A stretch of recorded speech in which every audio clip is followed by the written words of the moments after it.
દીપકભાઈ, નાનું જ ક્વેશ્ચન સેવા ઉપર કે પેલા શોભનાને એવું થયા રાખે કે આ લોકો બધા ટોળા ઉભા અને ગપ્પા મારે છે ને જોર જોરથી ને અહીંયા કચરો કાઢવાનો છે, દેખાતો નથી તો કચરો લઈને કાઢી નાખતા હોય તો કેમ દેખાતું ને પછી એના પછી રાતે પ્રતિક્રમણ કરવા પડે ને લાંબુ થાય ને પછી એમાંથી થોડું ભોગવટ હોય તો કશાક પ્રતિક્રમણ રહી જશે તો પછી આપણું એક્સટેન્શન થઈ જશે. પછી પરમાણુ સાયન્સ પ્રમાણે મેં કહ્યું એમાં કંઈક શોર્ટકટ શોધવો જોઈએ. એટલે પછી શોર્ટકટ પછી જાણવા ઇન્ટરેસ્ટિંગ છે. ના બસ શોર્ટકટ એવો શોધ્યો કે આ જે કરતા ના હોય, આપણને દેખાતું કે આ કરતા નથી સેવા કે વોટ એવર, તો એ લોકોમાં પરમાણુ લાવ્યા જ ના હોય, ભરેલો માલ જ ના હોય તો કરી ના શકે ને. એવું જડ્યું પછી એટલે હવે કઈ ઊંચું નીચું કે એ લોકોમાં નહીં માલ હોય એટલે નહીં કરતા. પણ તમે એટલું કહે ને, પ્લીઝ કોણ હેલ્પ કરી શકે એવું છે, આ થોડો કચરો સાફ કરવાનો છે, અહીંયા આટલું વાસણ ઘસાડવાના છે, આટલું આ કરવાનું છે, એનીબડી, બધા ઉભા થઈ જાય, લાવો બધા પરમાણુ ઉછળે હતા એ નીકળે તો ખરાબ ને. દીકરાભાઈ એવું કર્યું છે પણ હાથ ઊંચા નથી થતા. ના કશો વાંધો નહીં, ના થાય તો વ્યવસ્થિત કે પછી સમજી જવાનું પરમાણુ નથી એ લોકોના. અને ધીમેથી આપણે કરી જવાનું, આપણે થોડું વધારે કરી લેવાનું. હા પછી એવું જ કરી નાખીએ. પણ પેલા આવું થતું હતું, વધારે કરીએ ને અને જો કોઈને આક્ષેપ આપ્યા વગર કર્યા કરો ને તો બધાને અંદર અરે રે વિચાર એકલા કરે એટલે હું પણ કરું, અને કઈ કરવાની જરૂર નથી, હું મારી મેળે કરી નાખીશ. તો બધા કરો કરો કરો જુઓ. એટલે આપણો અંદર કેવો ભાવ થાય છે ને. અને નિયમ કેવો છે બીજો કે આપણો કરવાપણાનો અહંકાર ખલાસ થાય ને એટલે કરવાપણાના અહંકાર વાળા બધા સપોર્ટ કરવા આવી જ જાય, એવો નિયમ હોય છે. એટલે આપણે કરી જવાનું, કારણ આ પૂતગલનો કેટલો હિસાબ સાફ કરવામાં હોય છે ને એટલું વ્યવસ્થિત હોય છે, એટલું જોઈન્ટ થઈ જવા દેવાનું, પૂરું થવા દો. અને આપણા પરમાણુ પૂરા થશે ને એટલે 5 જણા એવા ઉભા થશે, અરે શુભનારાયણ તમે રહેવા દો ને, હવે તમે આવડા મોટા ડોક્ટર આવું નાના કામ નહીં કરવાના, શું અમે બધા છીએ ને, તમે અમને સોંપી દેજો. ના હું કરું છું તો કે તમે પણ તમે આ બાજુ ઉભા રહો, શાંતિથી અમને ગાઈડ કરો, શું તમે આવું બધું એકદમ બોલો એમાં ભેગા થઈ જ જાય. પણ આ લગભગ જડ્યું એટલા માટે પરમાણુનું કે જ્યોતિ છે ને એક વખત કે મેં કોઈ દિવસ જિંદગીમાં હુવર પકડ્યું જ નથી.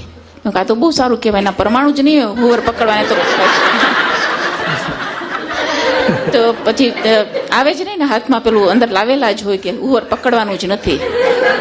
ના પોતે નાય છે ખરા, આ ગંદકી સાફ કરવાનું પોતે કરી શકે છે.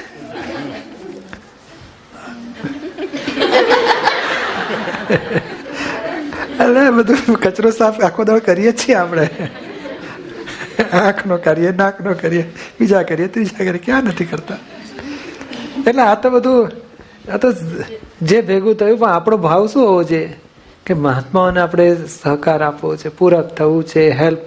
આપણે આમાં કેવું છે, આ શરીર છે ને વાંકો વળીને સાફ કરવામાં જરાય થાકતું નથી. બોલો, અહંકાર વાંકો વળીને સાફ કરવામાં બહુ થાકી જાય. પ્રોબ્લેમ અહંકારનો છે. અને એકને હું કરી રહ્યો છું એવો અહંકાર છે, અને મારે નથી કરવું એવો અહંકાર છે. એટલે અહંકારની ટકરામણ છે. અને આપણો અહંકાર એટલો હોય ને તો પેલા રિપલ્ઝન થયા કરે, એમ આવે ખરો નજીક, પાછો દૂર જતો રહે, આવે એવું બધું થયા કરે. એટલે અહંકાર જેમ જેમ આપણે ઘટતો જશે ને ખલાસ થતો જશે ને, બોલે એવા સંજોગ ઉભા થશે, એવા નિમિત્તો ઉભા થશે કે બધું બહુ ઝડપથી. જેમ જેમ અમારે તો જોયું દાદા વાણીમાં હો કે આપતા વાણીના કામોમાં અથવા તો દાદાના સત્સંગના કામોમાં જેમ જેમ વર્ક ડિસ્ટ્રીબ્યુટ થતું ગયું ને, બોલો એટલા બધા ઉભા થયા, આજે એટલી બધી ટીમ વર્ક થતું જાય છે. એ આ ડિમ્પલ કે છે થોડું કે તો ખરો, થોડું કેટલા બધા કરે એમાં ફેર નહીં પડતો. આપણે એકલા કરતા હોઈએ ટીમ વર્કમાં કેટલો ફરક પડે, ઘણો બધો ફરક પડે. અને બધા અને આમાં ટીમ વર્કમાં શું થાય છે, એકબીજા ઉલ્લાસથી કરતા જાય, પછી વર્ક ડિસ્ટ્રીબ્યુશન થતું જાય. પણ એ વખતે એને સોંપતા જઈએ છે કે તમારે આ સંભાળવાનું નહીં, આ બહેનોનું નાના બાળકોનું હેન્ડલ કરવાનું હતું, ડિમ્પલભાઈ તમે જ ગાઈડ ના, કોણ કરશે તો કે અમે 5 જણા, ચાલો હવે તમે જ પૂરું કરો. એને રિસ્પોન્સિબિલિટી એને માથે આવીને, બોલો એ લોકોએ બીજા 10 જણાને ઊભા કર્યા, છોકરાને કેવી રીતે શું બનાવવું, કેવી રીતે કરવું, ક્યાં કરવું, બધું પોતે ડેવલપ કર્યું. પણ જો હું કરું, મેં પકડી રાખ્યું હોત ને તો એ લોકો પછી રોજ પાછા આવે, હવે શું કરું, આને ફોન કરજો, એ મળતા નથી. 3 દિવસ પછી પૂછે કર્યું શું તમે લોકોએ, મેં ફોન કર્યો તો મળ્યા નતા. એવું મગજ ટેન્શનમાં આવી જાય ને કેમ તો હું જ કરું, કોઈને ના કરવા દો. પ્રોબ્લેમ જેમ જેમ આ બધું ડિસ્ટ્રીબ્યુટ થતું ગયું ને, બોલે 1 માંથી 10 જણા, 10 માંથી 100 જણા, 100 માંથી 1000 જણા, આજે બોલો 500 સ્વયંસેવકો અડાલજમાં આવે ને તોય કામ ઓછું પડે એટલું બધું ખાલી જગ્યા છે. 500 જણા આવે ને તો સમય જશે ને તોય હજુ કામ છે આપણી પાસે. એટલું બધું સરસ ચાલી રહ્યું છે. અને હજુ આપણે તો લાખો માણસો સુધી દાદાનું વિજ્ઞાન પહોંચાડવા માટે વધારે લોકોની જરૂર છે. અત્યારે દીપકભાઈ અહીંયા છે પણ ત્યાં એટલી બધી પ્રવૃત્તિઓ ચાલે છે, ધમધોકાર ચાલે છે, નવરાત નથી. અત્યારે ગામે ગામો શિબિરો થયા કરે છે, કેટલા લોકો દાદાની ડોક્યુમેન્ટરી બનાવવામાં બિઝી છે, કેટલા લોકો સત્સંગ ગામે ગામ જવામાં, છોકરાઓ સાથે સત્સંગમાં. અને જયારે આપણે કામ સોંપીએ છીએ ને ત્યારે એ આપણી રીતે કરશે જ નહીં, આપણે તૈયાર જ રાખવાનું. આપણે માણસને ડેવલપ કરવો છે, કામને ડેવલપ નથી કરવું. કામ તો પછી છે, પણ એ વ્યક્તિ ડેવલપ થશે. અને નિરૂમાએ આપણને ડેવલપ કર્યા તો આજે આપણને ચાન્સ મળ્યો તો એમને પણ ચાન્સ મળે. આપણે બધી ભૂલ નિરૂમા એક્સેપ્ટ કરી તો આપણે એમની ભૂલ એક્સેપ્ટ કરીએ. તો એમ કરતા કરતા કરતા આપણે પહેલે દિવસે કેવા હતા અને આજે ઘણી બધી ભૂલો નથી કરતા તો એ લોકો પણ નહીં કરે. એ લોકોને આપણે ફ્રીડમ આપી છે, તમે ભૂલ કરો, જાઓ ભૂલ કરવાનો અનુભવ લો. કારણ કે કોઈને એક વસ્તુ જોઈ જ લઈએ છે કે દિલમાં કે એને દાદાનું બગાડવું નથી, બસ એટલું જ જોવાનું જરૂર છે. રીત તો પછી બધાની ડિફરન્ટ હોય જ, પણ એને આપણે છોપી દઈએ છીએ અને એના ઉપર માથે નથી રહેતા તો ઓટોમેટિક એને સહન નથી થતું. અને બધાએ પેલી વાર ભૂલ કરેલી. એક શિબિરમાં ગયા તો ડિજિટલ કેમેરો ભૂલી આવ્યા. હવે એ લોકોને એટલું બધું દુઃખ થયું, અરે દાદાનું આટલું નુકસાન થયું, આટલું આપણે બોલ્યા જ નહીં કશું. તો હવે ચાલુ થઈ ગયું. હવે કહેશે બસ હવે બધી આખી લોકો સિસ્ટમ બનાવી કે આટલો લિસ્ટ બનાવવાનું, આવી જોઈએ, આવી રીતે પાછી આવી જોઈએ. હવે આપણને આવડતું જ નહોતું ને એ લોકો આ કર્યું. હવે આવું કેટલી વસ્તુ ભૂલો થઈ જ દરેક પ્રોજેક્ટ ચાલુ થયા એમાં. પણ ભૂલો થઈ તો એમાંથી એ લોકો પોતે જ શીખ્યા, આપણે ટોક ના કર્યું તો. અને એ શીખે છે અને એમાંથી. અને જે મેઇન વસ્તુ એ છે કે જો દાદાનું કામ કરે એને એટલું બધું દાદા ચોટે છે, એનું બ્રહ્મચર્ય ચોક્કસ થાય છે, એને સંસારમાંથી ચિત્ત ઉખડે છે. આનાથી મોટું શું જોવે? બાકી પૈસા તો હવે આમ તેમ લોસ ગયા હોય પણ એકાદ ડોનર આવી જાય ને મોટું ડોનેશન આપી દે, પતી ગયું, બધું વાત પૂરી થઈ ગઈ. આપણો ભાવ નથી, બગાડવું નથી, પણ પેલો માણસને તો ડિસ્ટર્બ કરવો જ નથી. એને દુઃખ થાય, એ કામમાંથી ઉભો થઈ જાય, એ તો નથી જ લઈ જાવ એમ. અને એટલું બધું ડેવલપમેન્ટ થયું કે આમ જે બધી સ્ટોરી બુક્સ બનાવી બહેનોએ, હવે એ સ્ટોરી બુક જોઈને આજે એટલા છોકરાઓ ટર્ન થયા. આપણને થાય કે આ તો કેટલા 10 વર્ષનું કામ 1 વર્ષમાં થઈ ગયું. આટલા બધા છોકરાઓ ટર્ન થતા જ નહોતા, ના તો આમ રાતોરાત આજે આમ ગામે ગામ આ ચાલુ થઈ ગયું બધું. અને પ્રોસેસ આખી બધી ચાલુ થઈ ગઈ. અને આમાં સૌથી વિશેષ વાત કઈ છે કે હું જ્યારે કામ ડિસ્ટ્રીબ્યુટ કરું છું, મારું ઘટી જશે, મારું જતું રહેશે, એ સંકુચિતતા જ અંતરાય પાડનારી વસ્તુ છે. મારું ઘટતું જ નથી, મારું વધે જ છે. અને મેં જોયું કે મારી જેમ દાદાની વાણી વખતે બોલો પેલા 2 જણા કરતા હતા તો મેં 5 વર્ષે માંડ એક ચોપડી બહાર પડે. આજે 25 જણા, 50 જણા, 80 જણા કામ કરતા હશે. અને મારી પાસે જે આવે કે તમે કરો. હવે મારું કંઈ ઘટ્યું નથી, મારી પાસે 10 પેન્ડિંગ કામ છે જ. હજુ પેલા અહંકારને શું થાય છે કે મારું ઘટી જશે એટલે પછી આપે જ નહીં કોઈને, આપે નહીં એટલે પોતે સંકુચિત એટલો બધો રહે છે. એટલે કામ વધતું પણ નથી અને કામ નહીં વધવાથી કામ, અને પછી લોકો બધા ચોંટે નહીં એટલે પછી એકલો ને એકલો પહોંચી ના વળે એટલે વધારે કામ કરી પણ ના શકે. અને એ જ પોતે પછી ભાવ બગાડે, થાકી જાઉં છું, મારે જ કરવાનું, કોઈ કરવા નથી, કેવી રીતે થાય? આ તો કે જિંદગી આમ છે, બગાડી નાખે છે, અંતરાય પાડે છે પોતે. આ વર્ક ડિસ્ટ્રીબ્યુશન તો એટલું સરસ થઈ શકે. અને નિરૂમાએ તો પહેલે દિવસથી આ જ કામ કરેલું. કેવી રીતે આ માણસ દાદામાં ચોંટે, એની પાસે શું આવડત છે, કેવી રીતે દાદામાં ચોંટે, અને એકને ચોંટાડેલા. અને મને આ દાદાવાણી એટલે કઈ મને કોઈ ઇંગ્લિશમાં એવું નાપાસ થાવ, ગુજરાતીમાં નાપાસ થાવ, માંડ પાસિંગ માર્કે પાસ થાવ, એવું બધું આવડત મારી. અને મને ના તું તારી મને કર ને, પછી હું આખું બનાવીને આવું ને કે જો આટલું આમ કરવાનું, હું વધારે ખોટું ઘુસાડી દીધું તો સમજણ પડે કે જો આપણે છે ને આપણી બેનને પરણાવવાની હોય, કોકના ઘરે દીકરીને પરણાવવાની હોય તો એની 2 બહેનો રૂપાળી હોય તો એને જડે ના મુકાય, એની માસી કાઢી હોય તો એ લાવવાની, રૂપાળી લાગે. આ દાદાની આટલી સરસ વાત છે, દાદાની આટલી સરસ વાત છે તો આ જગ્યાએ ના મુકાય. હું સારી ઘુસાડી દઉં, એમાં કાઢી નાખે. પછી કે જો આ છે ને આજે આ દીકરીને પરણાવવાની હોય તો એની માસી કાળી હોય, એની બેન બીજી કાળી હોય, એ મુકાય. આ 2 ગોરી બેન તો દૂર મૂકી આવવાની, 2 આવશો જ નહીં તમે. પેલો જુએ ને ખુશ થઈ જાય કે આ કરતા તો સારું છે. પરણ્યા પછી પેલી જુએ આ તો 2 હતી સારી, તો કે ના આની જોડે એવા દાખલા બતાડે, એવું દ્રષ્ટાંત આપે, વઢે નહીં કશું. અને હું જાણું કે કામને સુધારે છે, મને કઈ વળતા નથી. એને આવું કરાતું હશે તો કે શું કરે, મારી જેટલી કેપેસિટી બધી નીચોવીને આટલી થઈ, બીજું ક્યાંથી લાવવું? તો કે જો હવે આમ કરજે, હવે આમ કરજે, પાછું કરી લે જા. પણ એમ કરતા કરતા કરતા ઘડાતા ઘડાતા પણ એમની કેટલી બધી તૈયારી, વિશાળતા. અને એક કામ કે આખું સોંપી, રિસ્પોન્સિબિલિટી 100% સોંપી દીધી. અને પછી મારે દિલથી જેટલું પોસિબલ બધું મારું સર્વસ્વ એમાં મારી શક્તિ મૂકી નાખું. એટલે આ બહુ મોટી વસ્તુ છે. અને આજે કેટલા છોકરા, બોલો, એક છોકરા કન્સ્ટ્રક્શન તો કોઈ ખબર નહીં હોય, પરચેસમાં જિંદગીમાં નહોતું કર્યું. એક લાકડા તો ખબર જ નહીં કેવી રીતે લાવવા, તો કે એને સોંપ્યું. માર્બલનું કામ જિંદગીમાં નહોતું કર્યું. રસોઈનું ને કેવા બધા એક છોકરા બધા ટ્રેન નિરૂમાં ડેવલપ કરતા કરતા કરતા કરતા કરતા 25 છોકરાને 25 જાતના કામો વેચી દીધા. હવે એ 25 જણા આજે બીજા 25 જણાને તૈયાર, એક જણ 25 ને તૈયાર કરે એવા થયા છે. અને એટલું બધું સરળતાથી બધું વધ્યા કરે છે. આ પોઈન્ટ ક્યાં આવે છે કે આ આખી સમજણપૂર્વક આજે કહીને ભૂલ થઈ, તોડી પાડીએ, એ કશાયો બહુ અંતરાય કરી નાખે છે. સમજણ પાડો, કન્વિન્સ કરો, ફરી જ આપણે મોટા મનનારો કે બગડે બને. આ વિઝામ બન્યું જ ને, બધું ધ્યાન નથી રાખતો ને આવું તે કરાતું છે. નિરૂમાં તો આવું કરત તો મારી હાલત કેવી ખરાબ, મારે જવાનું ત્યારે તો બધું એવું કરે, રડારડ કરે તો શું થાત? હું ફોન કરીને પેલા પર રડારડી પડત. એક દડો પોતે ના નાખે પેલા ઉપર સંગ્રહ, અહંકાર સંગ્રહિત ના શકે. Return with thanks. મેં તો પછી કહેશે કે આપણે આફ્રિકા જવું હોય તો મોડું તો થાય કે ના થાય? ઓસ્ટ્રેલિયા નહોતું જવાનું, કહેશે શું કરીએ, બધી જગ્યાએ જવું હોય ને બધા કામ પૂરા કરવા તો એટ એ ટાઈમ કઈ રીતે થાય? સામ સમય આર્ગ્યુમેન્ટ ચાલ્યા કરે, શું કચરો કાઢી, કાદવ કોઠી તો એને કાદવ નીકળે, શું ફાયદો? અને એ કામ આપણાથી કોઈ દડો નથી બગડતા? એવું કેમ ભૂલી જઈએ કે ભાઈ એ કામ જે કરે છે મારાથી પણ થાય છે ને હું પણ બગાડી શકું, તો પછી એનાથી બગડે એમાં એણે બગાડ્યું કેમ આક્ષેપ મુકાય? આજે જો આ જ પ્રસિદ્ધ આ કેમેરા પર મૂક્યો હોય ને, કેટલા લોચા મારે, બોલો. એના લોચા કોણ કાઢે? એટલે કરે એની ભૂલ થાય જ, એવો નિયમ છે. અને ભૂલ કરીને અનુભવ લે છે અને બીજી વખત ભૂલ ના થાય એવી એને શક્તિ પ્રગટ થાય છે. એવો નિયમ છે કુદરતી. ભૂલને એને પોતે દિલથી એક્સેપ્ટ થવા દો, પોતે એને નક્કી થવા દો કે મારી ભૂલ છે, મારે સુધારવી છે. એ ભૂલને આપણે કઈ તે ભૂલ કરી છે આક્ષેપ મૂકીએ ને એટલે ભૂલનું રક્ષણ કરે. તમે મને કેમ કહો છો તમારું સુધારો? અહંકાર તરત જ પ્રોટેક્શન કરી નાખે.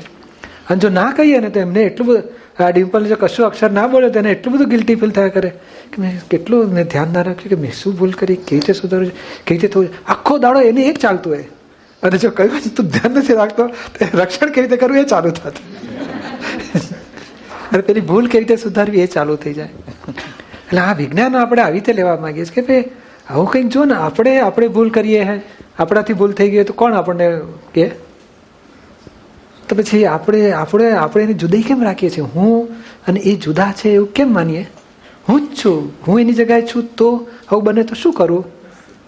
તો કે હવે એનો સોલ્યુશન લાવો કે ભાઈ આનાથી બીજું શું, અથવા તો એનાથી કેમ આ મુશ્કેલી થઈ, એને કઈ રીતે આપણે હેલ્પ કરી શકીએ, એવું હોવું જોઈએ. મારાથી એ જુદો છે એવું લાગે તો પછી હું એને તોડી પાડું છું.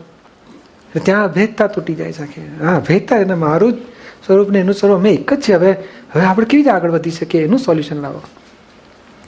એટલે આ દ્રષ્ટિ જો આપણી હોય ને તો પછી કેટલું બધું પ્રેમ, એકતા લાગે કે ના ચાલો આપણે સાથે છીએ ને, દુઃખી તો બેવ દુઃખી, સુખી તો બેવ સુખી, પહોંચી વળીશું, જે થવું હોય તે થાય.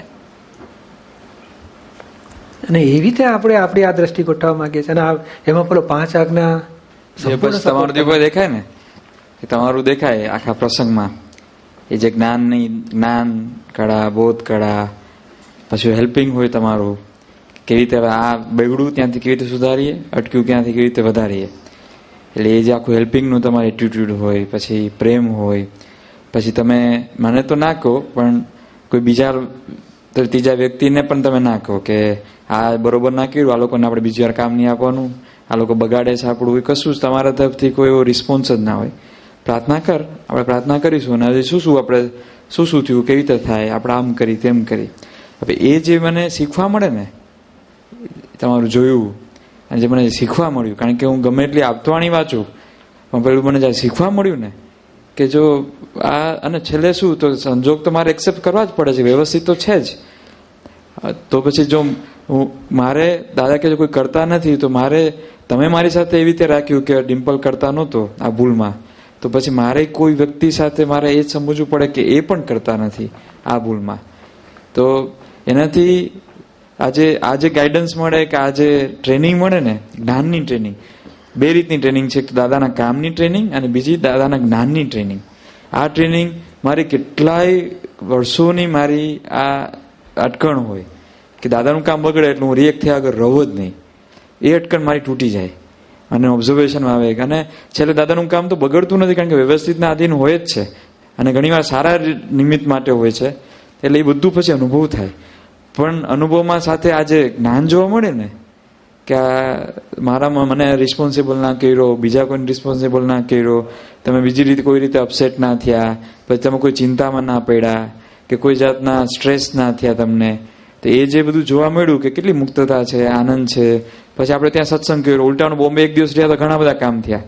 તો કીધું જો આ થયું તો દીપુભાઈ એ થયા એની વેલ્યુ નથી, ના કામ થયું એની વેલ્યુ નથી, અને વ્યવસ્થિતનું સંજોગ પ્રમાણે ચાલ્યા કરે છે અને મને હેલ્પ કર્યા કરે છે. મારો આક્ષેપ નથી અને મને હેલ્પ કર્યા કરે છે કે હવે આ બીજી વાર આપણે શું કરશું, આપણે આમ કરીએ તેમ કરીએ.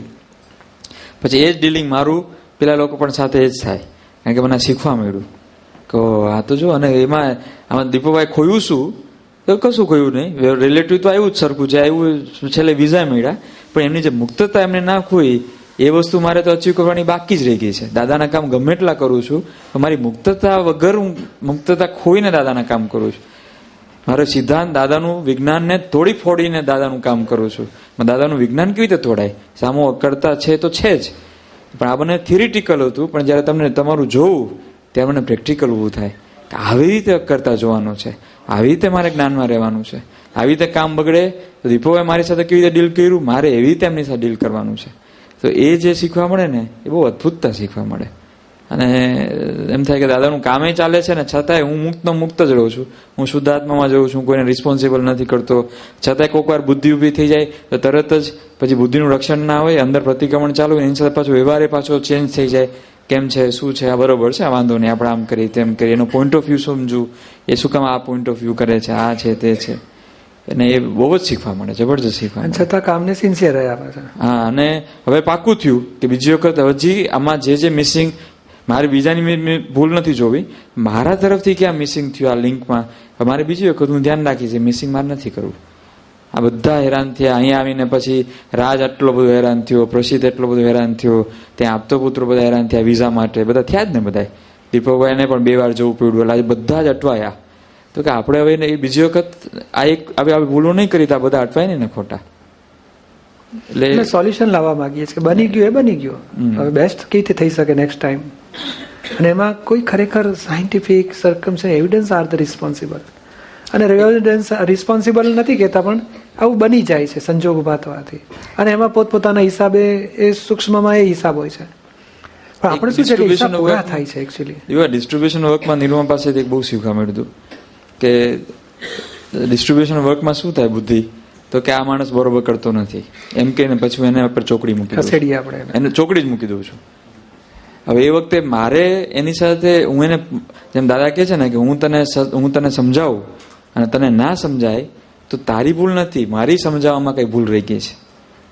હવે એ વસ્તુ મને નિર્માણ ક્લિક કરાવી હતી કે તારે કોઈ પણ પાસેથી કામ લેવું હોય તો એ માણસ કામ નથી કરતો, તેમાં તારી ક્યાં મિસિંગ છે, તું એને કેવી રીતે કન્વે નથી કરી શકતો, એના કદી કામ કેવી રીતે નથી લઈ શકતો, તું એના પોઈન્ટ ઓફ વ્યૂ કે એનું લેવલ કેમ સમજી ન શકતો, એ તું તારું તપાસ કર. એમ કઈ ચોકડી ના માર દે કે આ બરોબર નથી, આ માણસ બરોબર નથી, આ યુઝલેસ છે, આ કરી નથી શકતો, આ ટાઈમે આવતા નથી, ટાઈમે આવવું જોઈએ, એવું જોવાનું જ નથી. તું એવું કંઈક એને સમજાવ કે ટાઈમે આવે, છતાંય ટાઈમે ના આવે તો હજી કંઈક એવું તું સમજાવ, અને છતાંય ના આવે તો તું બી પ્રાર્થના કર. પણ એમ કરીને પેલા ચોકડી મૂકવા જેવી નથી. આજે એ નિમિત્ત કદાચ ન આવે, કદાચ બનશે, પણ જો તારા પ્રયત્ન હશે કે મારે એ નિમિત્તના દોષ નથી જોવા અને મારે એને સમજાવ કરવું છે, તો કદાચ મારી એવી કેપેસિટી ઊભી થાય છે કે બીજા નિમિત્તને હું સરખી રીતે સમજાવી શકું છું અને એ ટાઈમે આવી જાય છે. એટલે છેલ્લે આપણું કાળાનું કામ પતી જાય છે. એટલે એ વસ્તુ બહુ જ મારી એ વસ્તુ અટવાયેલી હતી અને એનાથી ડિસ્ટ્રીબ્યુશન થતું નહોતું. પછી નિરૂમાએ જયારે નિરૂમા મને કીધું તું કેટલા પછી ચોકડી મારીશ, તું એકલો જ કરીશ બધું? તો કે તારે જો તારી ભાવના છે જગતને, આખા જગતને પહોંચાડવું છે, તું પહોંચાડી શકીશ? તો કે નથી પહોંચાડી શકવાનું. તો કે તું ચોકડી મારવાનું બંધ કરી દે પેલા, કોઈના પર ચોકડી નહીં મારવાની, ગમે તેવો હોય. દાદા કે છે ને નફટમાં નફટ માણસ સાથે કામ કરતા તમને આવડવું જોઈએ. એટલે આ તરત મને આવડ્યું નહીં, પણ મારા અંદરના ધ્યેય થયા, મારે આવું કરવું છે. નિરૂમાએ કીધું છે મારે આવું કરવું છે. તો ધીમે ધીમે એની પ્રેક્ટિસ કરતા કરતા કરતા ખુલે છે કે સામા માણસને શું પ્રોબ્લેમ થાય છે, કેમ એ નથી કરતો. એની ભાવના તો છે જ, પાછો એ રાત દિવસ ભાવના કરે છે કે ના મારે કરવું છે, આપણને કહે છે મને કહેજો. અને જો 2 દિવસ ના આવ્યો અને હું રિએક્ટ થઈ ગયો કે કેમ ના આવ્યા, તમારે આવવું જોઈએ, પતી ગયું, પછી નહીં આવી શકે. મારે મારું રિએક્શન બંધ કરવું છે, એ નથી આવતો એ મારે જોવાનું જ નથી. તો એ વસ્તુથી મને ખૂબ જ એમાં મને બેનિફિટ થયો છે કે આ ડિસ્ટ્રીબ્યુશનનું વર્ક બહુ સરખી રીતે, કારણ કે એવું બને જ છે. અત્યારે કોઈ પણ નવું પ્રોજેક્ટ ચાલુ કરે ને એટલે સેમ રેલવેના સ્ટેશન આવશે, એ લોકો ભૂલ ખૂબ કરશે, પછી અંદર ઝઘડા ખૂબ થશે, એકબીજાના પોઈન્ટ ઓફ વ્યૂ નહીં સમજી શકે. મારી તૈયારી જ હોય કે આ ટાઈમ લાગશે, આ નવો પ્રોજેક્ટ ચાલુ કર્યો છે, it will take some time. ત્યાં સુધી આ બધા સ્ટેશન આવવાના છે. જે 4 જણા હોય ને, 4 ઝઘડે, એક પછી પોતાનું ધાર્યું કરવા બેસે, એક આ કરે, એક કામ બગાડી આવે, એક પછી રાજીનામું આપી દે, માનત કરું જાઉં, હું જતો રહું છું. આ બધું બનવાનું છે. ઇન્ફિરિયર વધારે ઇન્ફિરિયર થાય, સુપિરિયર થાય. અને મારે તપ કર્યા જ કરવું પડે. તપ કરો કે જે નામ આપવું એ, મારે ચારેયના વિપુણ સમજીને એને સમજાવ્યા જ કરવા પડે. હા, ધીમે ધીમે. કારણ કે નિરૂમાનો આ ધંધો મેં જોયેલો, આ જ ધંધા કર્યા હતા. તો કે ધીમે ધીમે સમજાવ્યા એ સમજાવતા મારા કેટલા બધા આવરણ તૂટતા જાય, એનું પોઈન્ટ ઓફ વ્યૂ, એનું લેવલ મને પકડાતું જાય. અને એમ કરતા કરતા મોટું કોમન સેન્સ ખીલે છે આપણી, કેવી રીતે માણસોને હેન્ડલ કરવા એની કોમન સેન્સ ખીલે છે. અને પછી એક કોમન સેન્સ એક વખતના પ્રોબ્લેમને સોલ્વ કરતા આવડી ગયો તો 10 પ્રોબ્લેમ એવા સોલ્વ કરતા પછી ઇઝી થઈ જાય. પણ આમાં પાછળ શું હોય છે કે કોઈ દોષ નથી કાઢવા, કોઈ જોડે અથડાવવું નથી. દાદા સરસ કોમન સેન્સ વધવાનું એક સિમ્પલ એમણે એક જ વાક્ય કહેલું કે અથડામણમાં પોતે ન અથડાય તો કોમન સેન્સ ખીલે. એવો આત્માનો સ્વભાવ છે કે છે. કેવી રીતે આમાં સોલ્યુશન કાઢવું એનો જડે જ અંદરથી. અથડામણમાં ન અથડાય એટલે શું, અથડામણ થઈ આપણી પર અક્ષર ડિમ્પલભાઈ તમે બગાડ્યું ને બધા આ ખોટા તોફાન ઉભા કરો છો, હવે એને જો અડી ગયું તો કોમન સેન્સ બંધ થઈ જાય. તમે ખોટા ઉભા કરીએ તમે કહો છો કઈ દ્રષ્ટિએ, આ બાળકોનું શિબિર ઊભી કરી એમાં ખોટું કેવી રીતે કહેવાય છે? તમારે આવું છે તો આપણે શું કરી શકાય? ભાઈ અંદર અથડાયું નથી, સોલ્યુશન લાવે કે એની સમજણમાં આવે પોઝિટિવલી સોલ્યુશન લાવે. પછી મહિના પછી કહે છે નહીં આ સારું થયું, હા શિબિર ગોટી બહુ સારું થયું, તો તે દાડે ખોટું કહેતા આજે સારું કહે છે. પણ આ શું એ કે મારું ઊભું નથી થયેલું, આ સંજોગોને મેં સ્વીકારેલા છે કે આ સંજોગ ઊભા થાય છે કે આવું ગોઠવો ને આવું ગોઠવો, તો મેં સ્વીકાર્યું છે. એટલે આખું પોતે અકર્તા ભાવમાં બિગિનિંગમાં, મિડલમાં અને એન્ડમાં પોતે એ રીતે રહે અને સંજોગો વ્યવસ્થિતને એક્સેપ્ટ કર્યું અને પછી નિમિત્તો નહીં બધાને એને સમાધાન થયું, નિમિત્તને નિર્દોષ. આખી રીતે બધી રીતે જો જ્ઞાન જ હોય ને તો રિઝલ્ટ એટલા ટોપ આવે છે ને, એ સહજ ભાવે ટોપ આવે છે. પછી એ બોલવું ના પડે કે એ લોકોના પરમાણુ છે નહીં સાફ કરવાના, એટલે એ લોકો આવતા નથી.